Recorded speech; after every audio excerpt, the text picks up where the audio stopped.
Secrets supermarkets don't want you to know. How does supermarket cheat us? Today we propose to unravel the 11 most common marketing tricks that big stores and supermarkets use with the purpose that you end up buying more than you need. Department stores practice identical techniques to maximize their revenue regardless of where you reside. More than half of the purchases we make in supermarkets are not planned in advance. The statistic is even higher if we are going to buy with our couple or with the children.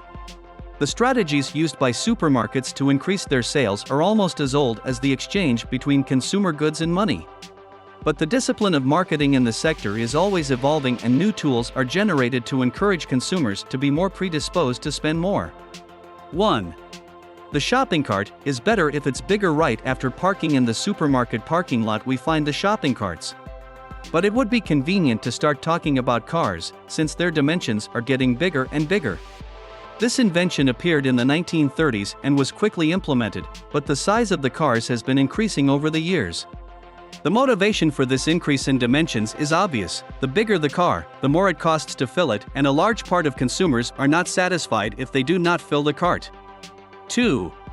The price, with many nines. This trick is so seen that it seems to no longer have any effect on the client, but it turns out it still works. Consumers pay attention to the first figure but not to the cents, therefore an item whose price is $9.99 is displayed as $9, not $10. This cent difference qualifies the perception of how cheap or expensive a product is. The first cost $2, while the second was priced at $3.99. 44% of subjects chose the $3.99 pen. So, it seems that the 99-cent trick has not stopped being effective. 3. The items they want you to buy are located at eye level. The products that the surfaces are responsible for highlighting are those that they are most interested in selling, either because their profit margin is higher, or because it is a stock they want to get rid of faster. To achieve this, they place them at the height of the head, so that they are more visible. Other items that could be an alternative purchase are more hidden, they are more difficult to find, and that is uncomfortable for any consumer. On the other hand, not all eyes are on the same level, and stores know it. They know that children have great power to convince their parents to buy certain products, and for this reason, they place items such as toys and sweets at the level of small consumers. 4. Basic items are always in the farthest corner of the surface. Another traditional technique in the organizational arrangement of supermarkets is to place basic necessity products, such as eggs, milk, or vegetables, at the back of the store. Being these products that everyone is going to buy, they will be forced to go through all the aisles, encountering multiple offers of products that they had not thought of acquiring before. 5. Expendable products are at the entrance. Those items that provide a higher profit rate, such as flours, pastries, and pre-cooked dishes, they are used to being at the very entrance of the supermarket. Its visual impact is great and consumers tend to afford it, even more so if the cart is still empty. 6. Cash boxes are located on the left. 90% of people are right-handed, and the natural tendency is for them to drive on the right. The medium and large surfaces are designed with the aim of allowing the consumer to walk counterclockwise and go through as many aisles as possible before paying at the register. The longer the journey and the more time the customer is in the store, the higher their spending will tend to be. 7. Change commodity location periodically. When the shopper already knows the layout of the supermarket and you already know where to go to pick up the products you need, that's when the layout of the supermarket changes.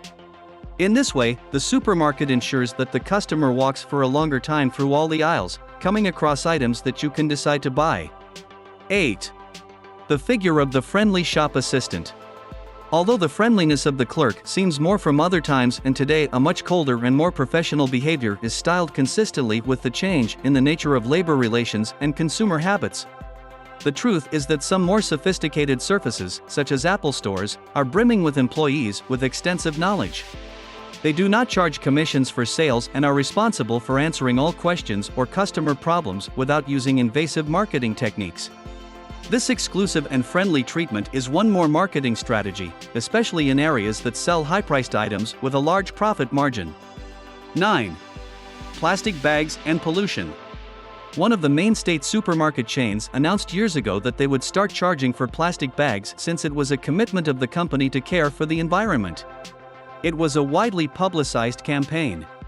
However, the motivation of this campaign was not so much the environmentalism of the macro enterprise, but, simply, to be able to monetize an item that was previously given for free.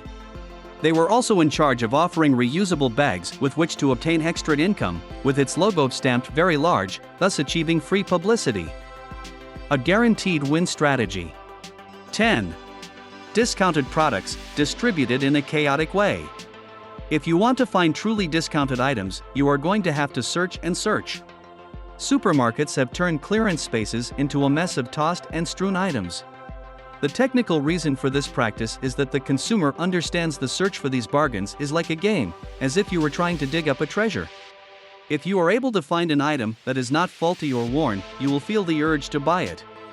These sections are designed for consumers with low purchasing power and a lot of free time.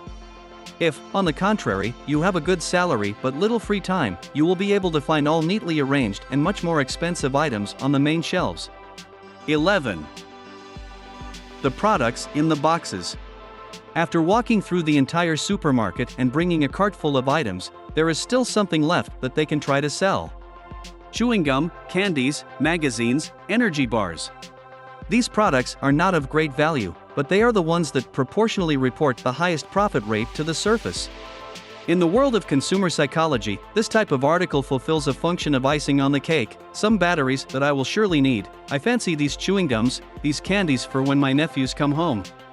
Marketing is always on the lookout for these techniques to sell you as much as they can. Do you know any other secret that supermarkets keep?